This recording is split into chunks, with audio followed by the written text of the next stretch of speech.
So, yun po. Simulan po natin sa panalangin bago tayo mag-umpisa. Yun. So, Lord, salamat Panginoon sa oras na ito, sa aming pag-aaral ng pagbubulay ng iyong salita. Panginoon, salamat dahil ikaw po ang aming kasama ngayon. Panginoon, samahan niyo po kami. Open our heart, Lord, our mind, Father God, upang aming maintindihan kung ano po ang inyong gustong i-reveal po sa amin. Pag kami magamit po namin, Panginoong Diyos, sa Iglesia, sa iyong mga gawain. Salamat po. In Jesus' name I pray. Amen. Hallelujah. Ba't nawala kaya ang aking ano? Okay na yung kanina. Nawala yung aking screen. Hindi ko makita yung aking mukha. Ano ba ito? Ayun. Pero walang screen. Walang PowerPoint. Okay. So, let's start po. Nasa pangatlong bahagi na po tayo. Chapter 3 na po tayo. So, ito po ay isang kaparaanan, isang tools upang lumago po ang ating mga kabataan. So, alam po natin ngayon, mga kapatid, na mahirap pong tawag niyan, abutin. No? Mahirap maggumabay, mahirap mangakit ng mga kabataan. Mga kabataan natin na nasa ating church ngayon ay talagang kung ating titingnan, minsan ganado, minsan hindi. Yan. Minsan yung iba ay pag may dumating, pag umalis naman ang isa, damay rin yung iba. Yan. Ganun po ang kahirap po, no? Pagipaglaban ngayon sa ating mga kabataan. So ngayon po, itong chapter 10 na ito, maaaring makakatulong po sa atin upang mas magabayan pa po natin ang paglago ng ating kabataan.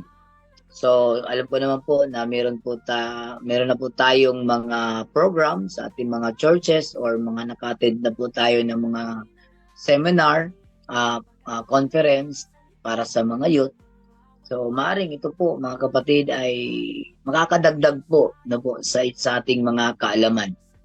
So salamat po sa Panginoon dahil tayo po ay binigyan pa ng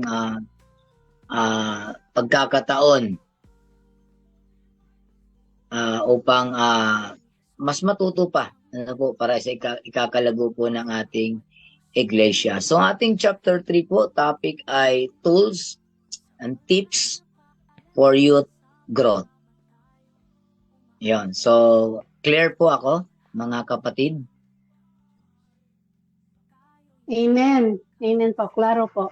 So, ayun, salamat po, salamat po. So, itong mga tools na ito or yung mga kaparaanan para malaking tulong ito upang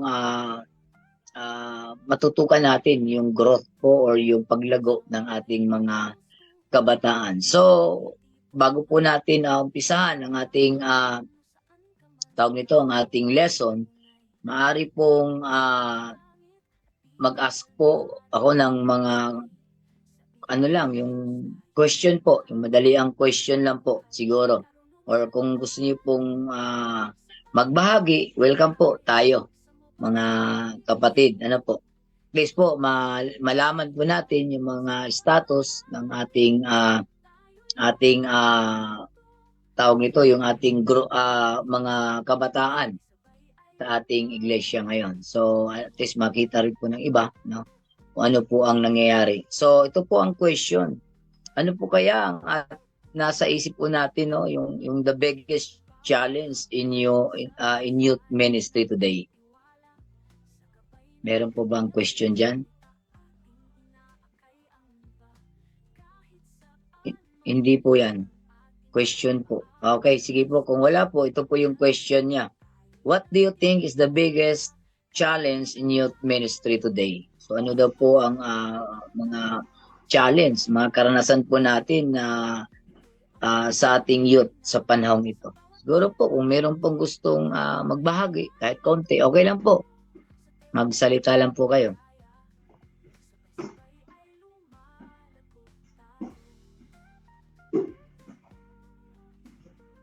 Meron po ba?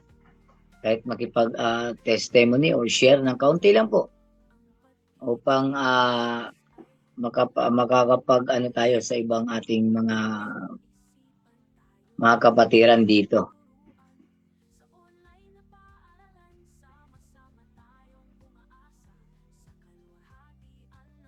Hello po.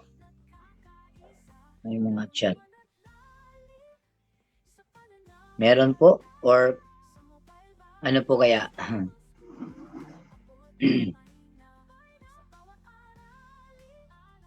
Yes, Hello po. Pastor. Yeah, sige po. Siguro para sa Pakiulit akin po yung po, tanong, Pastor. Excuse me. para po sa akin, ang challenge ngayon sa youth ministry ay yung social media or gadget. Kasi mas nai-involve lalo ng mga kabataan ngayon sa social media. Alam naman natin na ito ay talagang halos siguro wala ng kabataan ngayon ang walang cellphone or gadget. So, siguro ito yung mga challenges na dapat na ma-overcome o mapagtagumpayan. Kasi mostly ngayon ay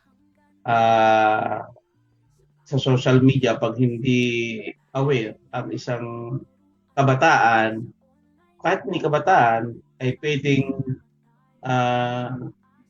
hindi maging maganda yung bunga sa kanya. So mahalaga na ito ay mabantayan sa loob ng simbahan. Yun lang po. Yun. Salamat po. So siguro baka meron pang kahit isa na lang or dalawa. At least makapag-participate po tayo sa ating class ngayon.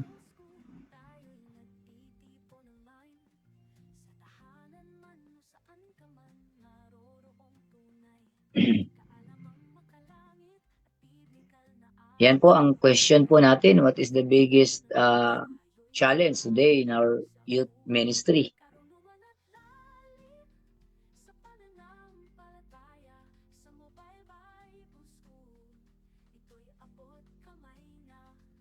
Meron pa po?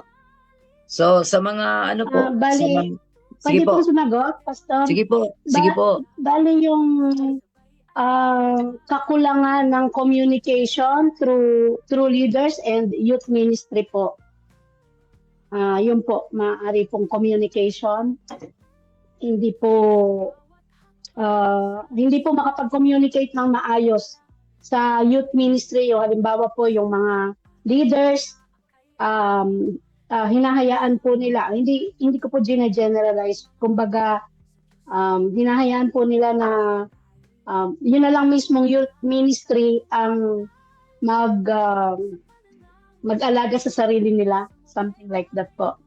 May mga cases kung ganon na minsan hindi na natin alam po anong ginagawa ng mga youth ministry. Kulang po ng leading, yun po, ng mas matanda. Salamat po. Thank you po. So, sa mga modular student po, pwede niyo pong i-send po ang inyong thoughts, ang inyong mga pwedeng sasabihin sa email. Ang title po nito ay CE2 Biggest Challenge in Youth Ministry Today. So, pwede niyo pong i-send doon sa Mobile Bible School Incorporated. Pwede mo bang pa-type po, check? Parang hindi ko na ilagay. At gmail.com. Sa mga nagmo-module po, pwede nating isend sa Mobile Bible School inc@gmail.com. Or kung na-download niyo po itong ating ang ating tawag nito, ang ating lesson for tonight, ay andun po 'yon.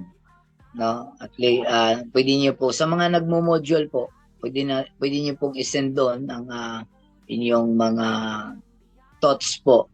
doon sa ating question patungkol po sa challenge ng ating kabataan patungkol sa ministry ngayon. So yun po. So atin pong umpisahan ano po ang ating salamat po pala sa mga nag-share ng kanilang mga karanasan patungkol sa kanilang youth ngayon. So ngayong gabi po, meron po tayong tatlong topics po for tonight.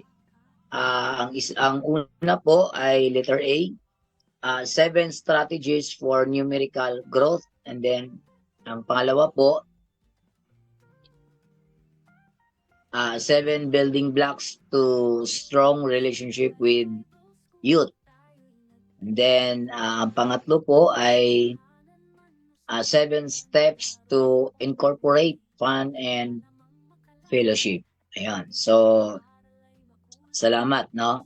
So atin pong umpisahan yung letter A po, yung 7 strategy for numerical growth. So number 1 po, ang kailangan po natin mga kapatid upang karoon po tayo ng paglago ng ating kabataan. So una-una po ay yung outreach programs. So alam ko po na meron din po kayo mga outreaches na ginagawa ngayon. Opo. So napakahalaga po 'yan mga kapatid na kailangan po nating abutin yung ibang mga tao, mga youth, no? Para sa kanilang paglago. So, maaring meron na po tayong mga style, strategy o kaparaanan patungkol sa mga pag-abot ng ating mga kabataan. So, malaking tulong ito upang makadagdag, upang mas gumanda pa ang gawain ng ating kabataan. So, ngayon po, atin pong pag-usapan yung dagdagan pa po, no, ang ating outreach program, idea po. So, maaari po mga kapatid na malaki po ang maitutulong patungkol sa outreaches. Depende po sa inyo, ano po, kung ano po yung suit sa inyo. So, maaring this can be monthly or quarterly events like sports, community service, or other activities where youth can invite their friends. So minsan po pwede rin po natin gamitin yung kahit sa mga youth po ay mahilig magsayaw, zumba na po, pwede po natin gamitin ang pagsusumba para maabot po natin yung iba pa po nating mga kapatiran. So dapat po, no, kasi ito po talaga yung gustong mangyari ng ating Panginoong Diyos, no? Siya ay pumunta po rito, si Jesus Christ, hinabilinan po tayo ng mga hindi niya natapos na mga gawain. So ito po yung naka-align po with the great commandments. Yun po yung iniwan niya po sa atin, and then in-instruct po sa atin, no? Kita po natin sa Mateo 28:19-20. Ano po? So sabi po doon dito sa ating yung instruction ng ating Panginoong Diyos patungkol sa mga pag-outreach o pag-aabot ng mga iba't ibang mga ating kapatiran. Sabi nga niya dito, therefore go and make disciples of all nations, baptizing them in the name of the Father and of the Son and of the Holy Spirit. And then 20 po, sabi dito, and teaching them to obey everything I have commanded you, and surely I am with you always to very end of the age. So instruction po ng ating Panginoong Diyos ito, hindi po isang batas, ano po. So dapat po ay atin po siyang gawin. Yung ang tawag nito, yung outreach program po mga kapatid ay napakahalaga po. Ang iba po ay ang tawag nito, parang gusto nilang nananatili na lang sila sa kanilang sa loob ng kanilang iglesia. minsan through family na lang ang kanilang pag-aabot, no? Minsan hindi na sila lumalabas, minsan hindi na sila gumagawa ng kaparaanan pang abutin ang ibang ah, mga kapatiran, lalo na sa mga kabataan. Ano po, kita po natin ngayon, mga kapatid, ang nangyayari, no, sa mga kabataan, kagaya po nung kanina na nag-share sa atin, talagang patungkol sa ating technology ngayon, no? Talagang, opo, kahit yung aking mga anak, talagang kahit sasabihan mo nga ganito, i-minimize. Hindi mo naman pwedeng sabihan din yun na talagang itigil, no? Kasi una-una, hindi rin natin hawak ang kanilang oras pag nasa school na sila. At hindi naman din natin po pwedeng hindi natin sila bigyan ng mga gadget, no? Kahit labag sa kalooban natin na huwag silang bigyan ng gadget, na, napaka-importante din po sa kanila yung mga gadget, mga cellphones, mga laptops para sa kanilang pag-aaral, na po. So, kailangan din po nila yun. Pero, maaaring marami kung sa ano po, kung tawag nito sa percentage po, siguro nasa mga almost 90% po, no, na ang mga tao, mga kabataan ngayon na merong mga gadget. So, yun po, dapat po natin talaga silang abutin at ituro, no po, sa kanila ang tama, no? Kasi kung hindi po natin sila abutin, Sunday service lang po, medyo mahirap, no, na ma-transform po ang kanilang buhay. So, yung kasunod po nito, yun nga po, yung social media engagement. So, sigurado, no? Ito nga ating pinag-usapan ngayon na we have social media engagement talaga. Talagang naka-engage po tayo kahit mga adult nga po, meron na, lalo na yung mga kabataan. So, meron po mga bagay na dapat po natin ding para maabot sila upang karoon silang paglago sa kanila, maaaring tuturuan po natin sila kung ano po ang dapat nilang gagawin patungkol sa kanilang mga gadget, no? Pero sa totoo lang po, mahirap po 'yan, mga kapatid, no? So, depende po 'yan, no, sa ating pagdidisipulo sa kanila. Depende po kung ano po ang ginagawa ho natin sa kanila. Kasi po sa amin po, tinuturuan po namin sila, or ang tawag nito, nagkakaroon po kami ng training for social media po, no? Kung anong dapat nilang gawin para at least kahit papaano po mabawas-bawasan po yung ang kanilang mga ginagawa na hindi maganda sa kanilang mga gadgets.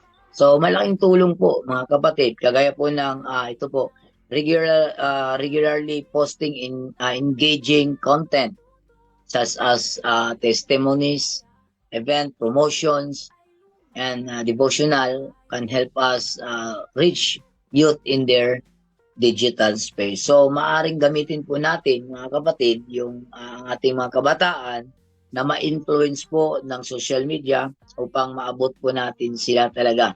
Marami po, mga kapatid, kagaya nung last month po yata, September na tayo, nagkakaroon po kami ng workshop. So, minumulat po namin sila na malaking tulong na po pala yung gadget sa gawain ng Panginoong Diyos. Yung halimbawa, yung sabi nga po, doon sa ating testimony lang, sa ating event, makapag-promote po tayo. And then, sa mga devotional po, sinasanay po namin, meron kaming page po sa amin, different level po yon, no? Ang iba po, pwede siyang tinuturuan namin ng mga parang reels. Ang iba po, graphics, ano lang po or ang iba, message lang, walang mga picture. Kung ano lang po yung dapat nilang i-post, yung kaya lang po nila, no? Hanggang ma-upgrade po ang kanilang nalalaman hanggat magkakaroon na po sila ng posting na may mga movie na or videos, ng ganon. So, hinikayat po namin sila na dapat daily, no, magpapadala. May naka-assign na po na ikaw dapat ngayon kasi po dapat hindi siya talaga matigil. Opo, pero mahirap po sa una. Minsan ay ang aming Mediatek po ay talagang nagre-reserve po kasi dapat sa isang araw po hindi po mawalan ng ipopost. Ayun. So, una, mahirap po talaga kasi ang iba mas madaling mag-post sa Facebook, mas madaling mag-post sa mga TikTok, pero yung sa page po natin ay hindi sila masyadong nagpo-post doon. Pero pag natutunan po nila na po mga kapatid na mahalaga pala yon, no, mai-impluwensyahan po natin sila na malaki pala yung kahit yung testimony natin or yung pag-share ng Word of God or yung lalo na yung mga videos, no, na madali nilang matutunan as of now, malaki pong impact po. At least kahit papaano po, mababawasan po yung kanilang mga hindi alam mga ML, mga ganun po. Yun ang medyo mahirap ngayon eh, no? So, dapat ma-influensyahan po natin sila and then i-grab natin ang ating mga kabataan lalo na sa kanilang kakayanan. So, dapat titingnan po natin kung ano pag nakikita natin, minsan nakikita po natin kung ano po yung kanilang mga pinopost sa Facebook and then doon natin sila fufukusan. Gagaling nitong mag-ano sa Facebook, may mga content, may mga ganun. So, i-engage po natin sila, kapatid, na mas gamitin pa nila. Ano po? So, turuan natin sila upang kasi malaki po ang tulong nitong social media engagement, yung mga gawain na ito sa kapaligiran. Ano po, sa mga kabataan. Malaki pong talagang magagawa nito upang minsan makakapagbahagi tayo ng mga gandang impormasyon sa kanila, no? Halimbawa sa anong tawag niyan, sa Excel or sa mga documents or sa mga PowerPoint, ganon. Minsan po anong tawag nito, minsan ay maraming mga kabataan na marunong diyan. Pero hindi lang nila ginagamit, ano po. So dapat po ay atin silang magabayan kasi po lalo na po sa mga sabi ko nga sa mga TikTok challenges, dapat ang gagawin nila ay dapat naka-align, no, sa biblical or pagiging Christian po natin yung kanilang gagawin pag sila po ay nagti-TikTok. Kasi lang po, yun nga po, hindi madali. Hindi po madali silang sabihan. Pero kung talagang atin po silang naggabayan, sa totoo lang po, meron nga akong tawag nito, meron akong experience na minsan, ano bang tawag nun, hindi ko siya makikita, hinahide niya ako kasi sa kanilang mga post dahil pagdating ng linggo ay masasabihan sila or pagdating ng kanilang mga disciple, masasabihan sila. Ang totoo lang, ibig sabihin nun kapatid, meron silang natatakot sila na makita yung kanilang ginagawa. Kasi po, meron silang ginagawang hindi maganda. So, ang maganda o doon ay talagang yun, palalahanan po natin palagi na pwede naman tayong mag-share, no? ng dance o anumang gagawin natin sa TikTok na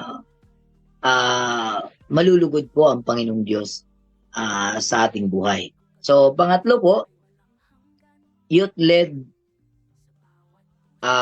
evangelism. So, empowering youth to share their faith and invite peers to church activities is crucial. Napakahalaga po. Sabi po ng 1 Timothy 4:12, sabi po dyan, 1 Timothy 4:12 po, sabi, don't let anyone look down on you because you are young, but set an example for the believers in speech, in conduct, in love, in faith, and in purity. Yun po, sabi po ni Apostle Paul po sa mga kabataan po noon. So, encourage po natin yung ating mga mga leaders ng mga ating mga youth na i-remind po natin sila sa mga young people na dapat sila po ay magiging halimbawa doon sa mga pinamunuan nila.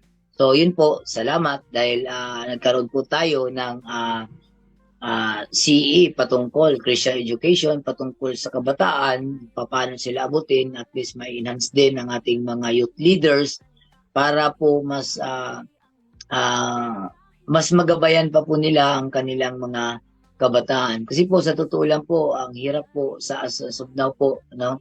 Minsan, ang mahirap lang po ngayon minsan madami pero empty. Yun, yun ang mahirap eh. Marami nga titingnan natin pero pagdating sa gawain po, mga kapatid, no, ang hindi lahat sila mapagkakatiwalaan. Pero okay lang po 'yun, ganun po talaga 'yun, no. Kami nga po ngayon, actually, kararating ko lang kanina, sabi ni Pastor Roderick na pwede nang mag-join. Ako galing pa po ako doon sa sa isang lugar na meron kaming kaunting IGP or income generating project for children's, and then sa mission, no po, naghahagila po kami ng funds for mission. Yun, may tinitinda kami, and then bukod sa pagtitinda namin, doon nagsisimula yung bawat tawag yan, kung paano ka maglilid ng tawag niya ng true business, no. Halimbawa, makapag-designate po kami ng tao kasi mahirap talagang manap ng tao. Yung halimbawa, yung magtitimpla po ng gravy, So dapat kung sino magtitimpla ng gravy, siya rin po ang magtitimpla bukas. Kung halimbawa, wala siya bukas, dapat meron siyang maturuan. Kasi hindi po pwedeng pa iba-iba yung lasa. Ganun. So, from that, mga kapatid, no, sa aming income generating project, marami pong ang dami naming youth, pero more than naman po ng aming half siguro ng youth na yun lang yung pwedeng tumulong patungkol sa mission, mga gawain. Kasi ang iba po talagang abutin pa. So, yun nga po, inalagaan po namin po talagang yung growth po nila na talagang hindi dapat manlamig. Kasi po, ang youth nga, pag manlamig yung isa, madadama yung isa. Kaya ang hirap, sila pa naman yung susunod. So, dyan pa lang, yung sabi nga, empowering youth to share their faith and invite peers to church activities is crucial. Talagang napakahalaga po. Kasi dapat po i-encourage po natin yung ating mga leaders na huwag sumuko na para pag-abot sa kanila. Kasi po sa totoo lang po, mga kapatid, based on my experience po, hindi naman ako magaling umawak ng mga youth, pero hindi ko alam kung paano. Sa totoo lang po ay ang Panginoong Diyos lang po ang nangunguna sa akin. Kasi ang bilis ko po makabuo ng youth, ng tawag niya ng team, no? Kasi kailangan mo talaga kailangan mo ng team para matulungan ka doon sa youth ministry. Kasi hindi mo kayang kasi una-una bawat youth po may mga kanya-kanyang ugali, no? Mga kanya-kanyang ugali, and then meron silang kanya-kanyang gusto, no? And then sa mga stages po nila iba-iba, ay kung susuluhin mo po yan ay talagang mahirap. So yung pag-i-empower po ng youth, no, para upang ibahagi ang kanilang pananampalataya ay mahalaga po na talagang atin po silang i-train, no? Lalo na yung pag mag-i-invite ka ng mga ibang mga kabataan, yun, iba, tawag nito, mahiyain. Yan. Ang iba ay nasubrahan naman. Opo, no? Marami kasing iba po, mga kapatid, madaling mag-invite, pero hindi marunong mag-alaga. Ano po, meron marami yun. Madali naman mag-invite eh. Pero yung pagsusustain po nila ay medyo mahirap. Ano po? Kaya po, sabi ng ni ni Apostle Paul, no, sa mga kabataan nun, like Timothy and then Titus, no, na talagang dapat na encourage po natin sila, no, empower po natin yung ating mga youth na talagang sabihin po kung ano po ang kanilang stand na kung paano sila binago ng Panginoong Diyos, no. So, mahalaga po, una-una, talagang mahalaga ang pag-aaral, kagaya po ng ating ginagawa ngayon sa MBS, na talagang kailangan i-engage po natin sila. So,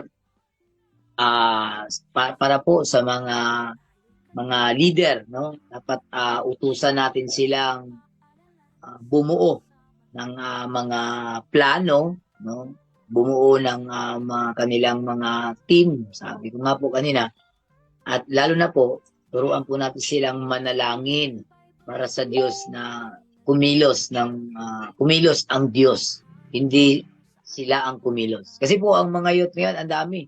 Napakaano nila ngayon, napakatalino. Dami nilang alam, dami nilang lalo na yung mga ginagawa nila sa kanilang school, na po, madaling i-apply, no?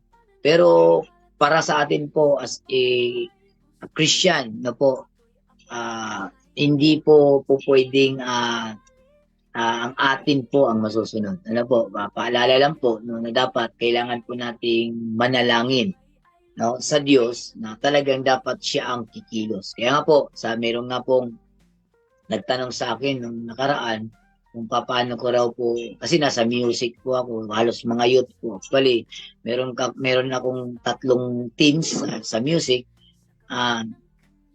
Tawag yan, pag pwede sila sa prayer meeting, ang iba under training, yung isa talagang yun ang main.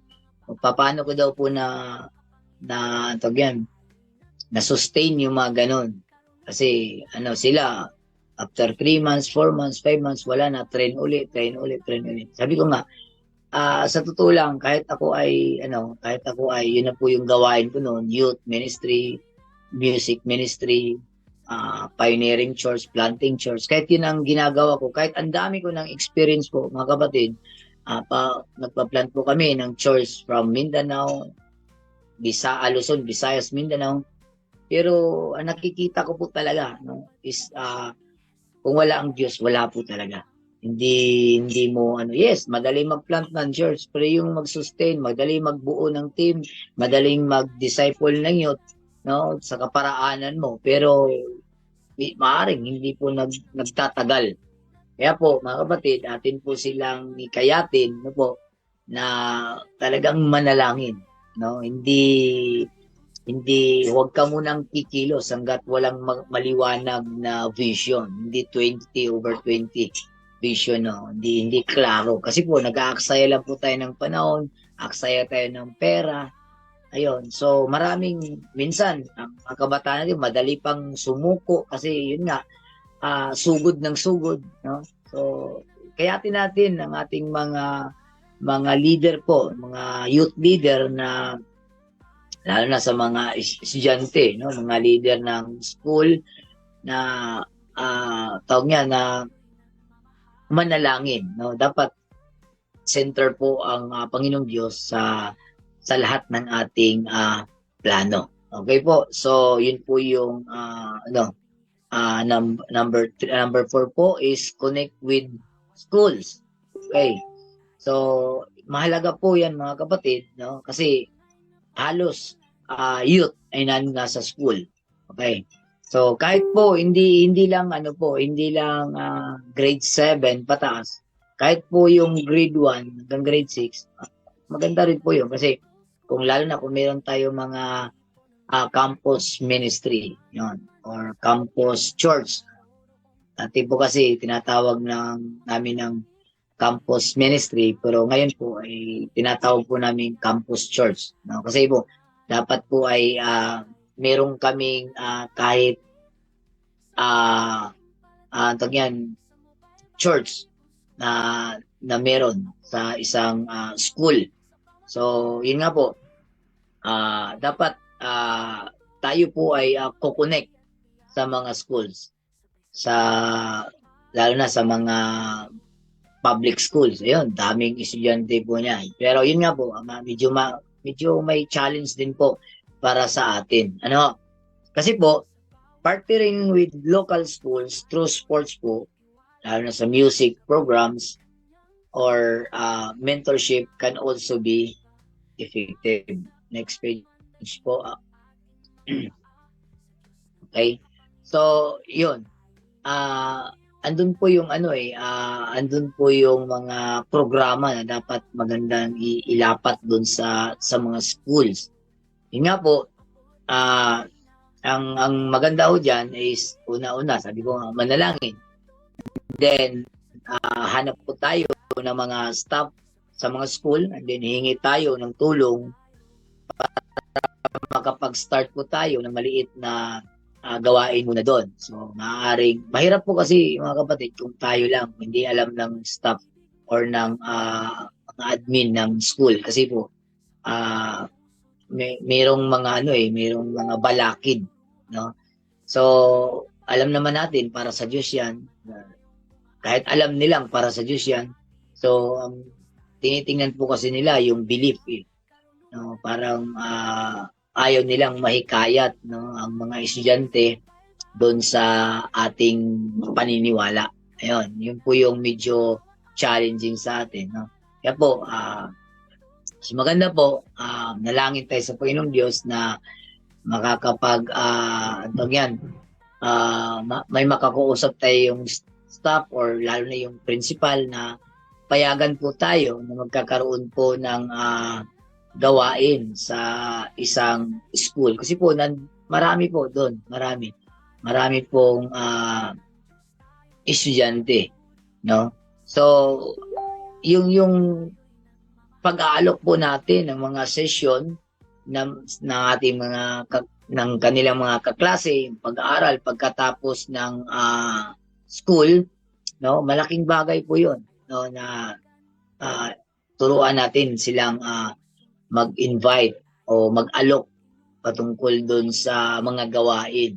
No, minsan ay pwede namang sabi nga through sports or through music, kakaibiganin natin sila pamamagitan ng laro, kakaibiganin natin sila sa pamamagitan ng pagtuturo ng music, no? Ano pa po yung kanina tuturuan natin sila kung paano maging effective, no, sa kanilang mga plano, sa kanilang mga desisyon. So, isa po 'yan, mga kapatid, na makakatulong upang lumago po ang ating mga youth, no, kung gagawin po nila. Kasi po, sa totoo lang, dito po, kahit dito sa pagtuturo, lagi ko pong sinasabi, pag ako po'y nagtuturo, pag itong sinasabi ko po, ay nakikinig nyo lang, and then, halimbawa, sa kanila, and then hindi ko naman sila isinasama sa field.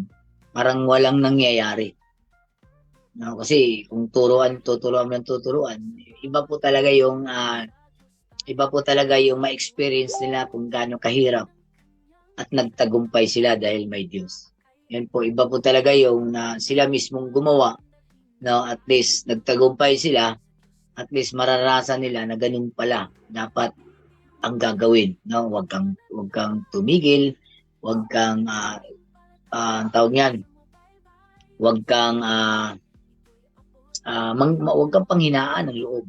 'Yon. So, kung makipag-connect po tayo sa school, po, marami pong mga estudyante, and then meron tayong mga members sa ating church na dapat hubugin po, no po, para hikayatin na po ang mga kaklase or ang mga estudyante na talagang ma-involve, no, sa mga gawain. Dahan-dahan lang ho. No? Kasi pag pinag-usapan agad natin yung patungkol sa Diyos, minsan ang mga kabataan po ay religion agad ang kanilang iniisip. Ano to, born again, gano'n. No? So, through sports and then music o anumang ibang dapat mong strategy na po pag-aabot sa kanila ay mahalaga po 'yon. So, panglima po, lalo ng welcoming environment po. Yan, mahalaga po yan, mga kapatid. Kasi po, minsan, masyado tayong suplada na po. Minsan ay high-high lang. Ganun. So, napakalaga po, mga kapatid, yung pag-welcome, no, sa iba. So, creating a welcome atmosphere where newcomers feel valued and accepted is essential po. So, yung pagbati po natin sa kanila, no, mahalaga po yun, mga kapatid, na bagang, lalo na sa mga baguhan lang ho, no? Mas maganda po na feel nila na talagang tanggap sila, feel nila na mahalaga sila, feel po nila na talagang sila ay ah, hindi sila maiilang, no, sa atin. So ang pagsagawa po ng kung saan ang mga bagong mga newcomers po, no, na dadating ay dapat mararamdaman po nila na talagang pinahalagahan sila, no? At saka talagang tinatanggap po natin sila. So, wag po tayong mahiya, no po? Mahalaga po yung pagwe-welcome po ng ating ibang mga kapatiran, lalo na yung mga bago lang po, no? Napakahalaga po. Sabi po ng Romans 15:7, accept one another then just as Christ accepted you in order to bring praise to God. So, kaya tanggapin natin, sabi niya, tanggapin ninyo ang isa't isa, no? Gaya ng pagtanggap ni Kristo Jesus, no, sa inyo para mapurihan ang Diyos. So, isang bagay po, mga kapatid, na isang strategy na para makahikayat, no, tayo ng ibang kabataan, no, and then ang tawag yan, para po maabot po natin sila. Okay, so number 6 po, culturally relevant events. Yun. So sa pamamagitan po ng mga ng mga event, cultural event po. So minsan nagpapaganap po tayo ng mga cultural event po sa ating church, no? So malaking bagay po 'yan, mga kapatid. Tipo, sabi nga po, hosting cultural relevant events like music nights, yun, movie screenings or discussion on current topics can draw in different groups. So, ang susi po nito, mga kapatid, ay para magkaroon po tayo ng content, saka yung mga iba't ibang mga style, no, appealing to modern youth culture, no, na hindi makokompromise po yung ating mga mensahe. So napakahalaga po yun na nakikilahok ang mga kabataan sa mga kaganapan, sa mga event po ng atin pong ginawa. Ito po ay para upang po ay magkaroon po ng pakikipag-ugnayan. Yan po ang ating purpose, no? Upang makahalubilo natin sila para makapag-connect din po tayo sa kanila. So, yun po. Klaro po ba ako? Yes po, yes po. Opo. Klaro, Pastor, klaro. Ayun, naiintindihan nyo naman po ang aking po ako'y Bisaya. Sa mga baguhan po, ano po, ako po ay lumaki po sa Mindanao, sa Cagayan de Oro. Ayun. Sige po, pagpatuloy po natin, no? Yung pagkaroon ng anong tawag yan? Connection, no, sa isa't isa, pakihalubilo, yun. So, dapat po ay atin pong tawag yan, dapat mag-create po tayo ng mga ganon, mga cultural event po. At least po ay sa pamamagitan po nun ay magkakaroon po tayo ng tawag yan, anong tawag yan, pag-abot, no, sa kanila. Hallelujah. So ang mga kaganapan po ng mga pang cultural po ay hindi lamang para sa kasiyahan at libangan, no po. So kukonek po din po ito sa sa ating ibang mga kapatiran mula sa iba't ibang lugar. Malayo sila. Okay, so dahil po nagkaroon tayo ng event na po, cultural event, na maaaring mahikayat po natin sila. So, pangpito po sa ating letter A, regular follow-up. Ayun, isa po yung challenge, no? Yung mga pagpa-follow up ng ating mga kabataan. Kaya, huwag po tayong panghinaan ng loob. Ano po, yun nga po, kaya po nasabi ko nga po sa inyo kanina, po ay galing pa sa dun sa aming IGP. Mula kayo na pa pong umaga, ay talagang kasama ko na po sila. Iba't ibang klaseng kabataan. Iba't ibang klase po kasi yung merong mga nag-aabot ng kabataan, merong mahilig sa tawag yan, business, yon. Basta iba't ibang klaseng mga kabataan po. Kaya po napakahalaga po yung ating pagpapaloob sa kanila. Kasi po doon po natin makikita, no, yung status, kung ano, kumusta na po sila. And then maaari din po natin silang maturuan kung ano po yung nangyayari sa kanila, or ano po yung minsan ay ano pong plano ng Diyos sa kanila. Kasi po minsan ay nagki-create na sila ng kanilang mga plano. Ano po, minsan nakikinig na po sila sa iba. Yan. So, dapat po ay lagi po natin silang ipapollow up. So, developing a follow-up system to check in with new 10 days is important po. So, yung pag-encourage po natin sa ating mga kabataan, no, na pwede po natin silang sabihang pwede kang mag-chat kung meron ka mang tanong, kung meron ka mang anong tawag nito, meron ka mang problema, or pwede kang tumawag, no, sa akin, no, kung ano po ang tawag nito, yung iyong gustong sabihin, no, kung pagdating ng pag ikaw po ay may nahihirapan sa buhay, lalo na sa mga baguhan po, lalo na sa mga baguhan na mga ating inaabot. Kailangan, no, yung mga challenge talaga sa atin, minsan kailangan, hindi lang minsan, kailangan talaga natin magkaroon tayo ng load. Yun. So, maaring pupuntahan natin sila. Kaya kanina po, alas 8 yata, alas 9 AM po ay andun po ako sa isang kapatiran. Hanggang alas 11 po ako doon. Chinek lang po kung ano po ang kanyang kalalagayan. Kahit naman po, mga kapatid, kahit po regular po siya nag-attend ng church, pero minsan po hindi tayo kampante, no po. Tayong maging kampante na nakikita natin sila. Mas maganda po na atin silang mapapollow up, atin po silang makakausap talaga. No? At least malaman natin. Kasi po meron po mga youth na hindi po nagsasalita. No?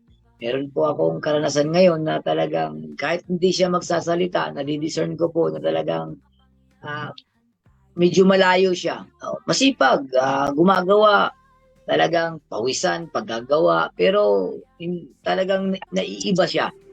Naiiba siya kahit sinisikap niya na magiging ayos ang kanyang paglilingkod sa Panginoon Diyos. Pero there's something wrong. No? Mapapansin po natin siya pag regular po natin siyang nakakausap, napapollow up po natin siya. Yun ang pong kagandahan po na talagang kailangan natin silang abutin. Ano po, kailangan po natin silang abutin sa lahat ng, hindi naman sa lahat ng oras, pero most of the time, dapat atin po silang abutin. So, wag nating ipagpaliban ang mga pagsubaybay sa kanila. Minsan, tinatamad po tayo, lalo na pag sobrang dami ng ating inabot. Kaya nga po, mga kapatid, kailangan natin ng iba't ibang mga team, no, para hindi ka mahirapan. So, maaaring merong isa na magre-report sa'yo, ganitong nangyayari sa aking ano bang gagawin ito? No, at least malalaman mo ang ano, at saka dapat meron silang report, no? Yun, mamaya-maya po atin po yung matatalakay ata. No, so napakalaga ang pagpapalo up sa lalong madaling panahon. I mean, urgent talaga 'yon, mga kapatid. So, kasi dapat tayo maging aware. Ano po? Kasi po, pag minsan napabayaan natin sila, minsan aagawin po ng Satanas ang kanilang ang kanilang oras. No? Tatangkain po talaga ni Satanas na ano bang tawag yan, pahinain ang loob ng mga youth na yan pag hindi natin sila naaabot. No? So at least atin po silang regular na nakakausap.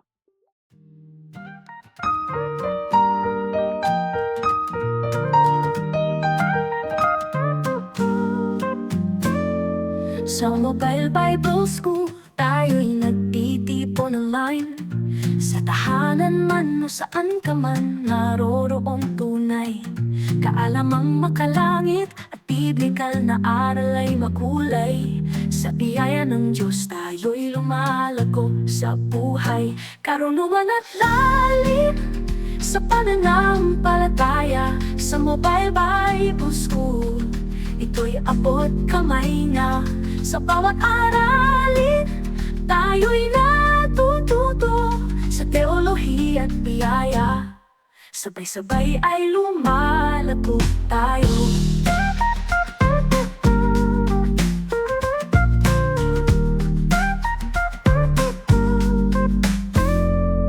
Sa bawat hakbang, sa Diyos tayo nagtitiwala. Sa gabay ng Kanyang salita, ating inaakay ang iba. Kahit saan man dalhin ng ating mga paa, sa Diyos na makapangyarihan tayo'y nagtitiwala. Karunungan at lalim sa pananampalataya. Sa Mobile Bible School, ito'y abot kamay na. Sa bawat aralin, tayo'y natututo sa teolohiya at biyaya. Sabay-sabay ay lumalago tayo.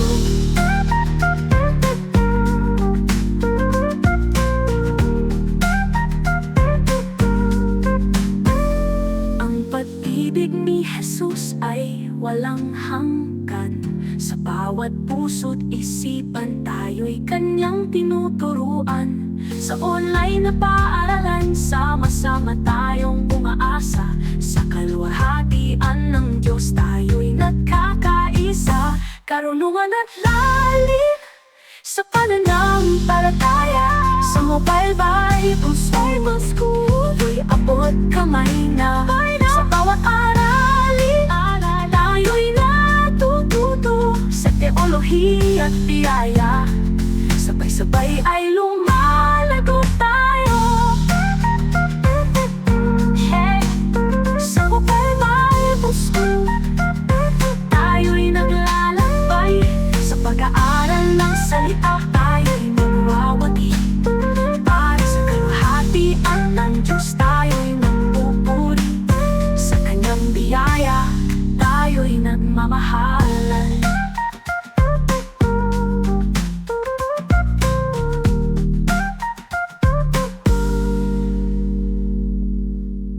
Pag-ibig ni Jesus ay walang hanggan.